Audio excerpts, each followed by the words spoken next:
Eh bien, si tu veux que Dieu, le puissant, le sage, Al-Fattah, celui qui ouvre les portes, t'ouvre les portes, kun fattahan kama fataha Allahu alayk wa ahsin kama ahsana Allahu alayk. Sois une personne qui ouvre les portes aux gens, aux autres. Comme Dieu, Al-Fattah, t'a ouvert les portes. Et comme Dieu nous le rappelle, wa ahsin, agis avec bienfaisance, avec bonté, kama ahsana Allahu alayk. Comme ton Seigneur a agi avec bien, avec bonté envers toi. Donc si toi tu veux que Dieu t'ouvre les portes Al-Fattah, eh bien toi, sois une personne qui ouvre les portes aux gens et surtout qui ouvre les bonnes portes. En bref, comme le prophète alayhi salam l'a rappelé dans le hadith rapporté par Ibn Majah, bisanadin Hassan, selon Anas ibn Malik radiyallahu anhu arda, sois une clé du bien. Qala alayhi salatu wassalam, il y a parmi les gens mafatiha lil khayr, maghaliqa lil shar. Il y a parmi les gens des clés du bien. Allah. Le prophète les a appelées des clés. Tu peux être une clé, mais est-ce que tu es une clé du bien ou du mal? Il y a des gens, ce sont des clés du bien, verrous du mal. Ils ferment les portes du mal. Et il dit alayhi salatu wassalam, wa inna minan nas maghaliqa lil khayr, mafatiha lil shar. Il y a des gens qui sont des clés, mais des clés de quoi?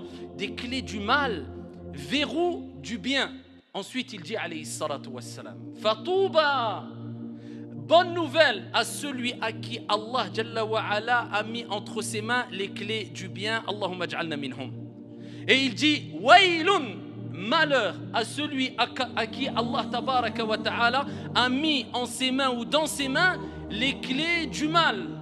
C'est-à-dire, si toi, tu veux être une clé du bien, il faut ouvrir les bonnes portes. Et pour cela, pour être une clé du bien, et pour pouvoir ouvrir les bonnes portes et être un verrou du mal, c'est-à-dire un verrou de la fitna, des problèmes, du mal, des choses qui déplaisent à ton Seigneur et au prophète alayhi salatu wassalam, eh bien, il faut agir avec ikhlas, sincérité.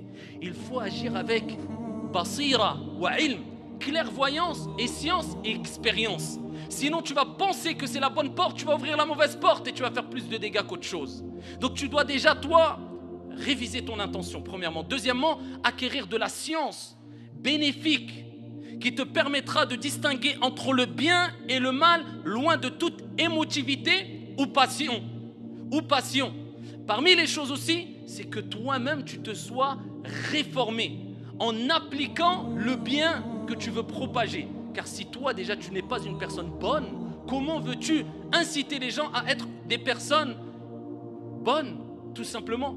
Alors que ici il t'est demandé de te réformer toi d'abord, c'est-à-dire tu mets en application le bien, la science que tu as acquis.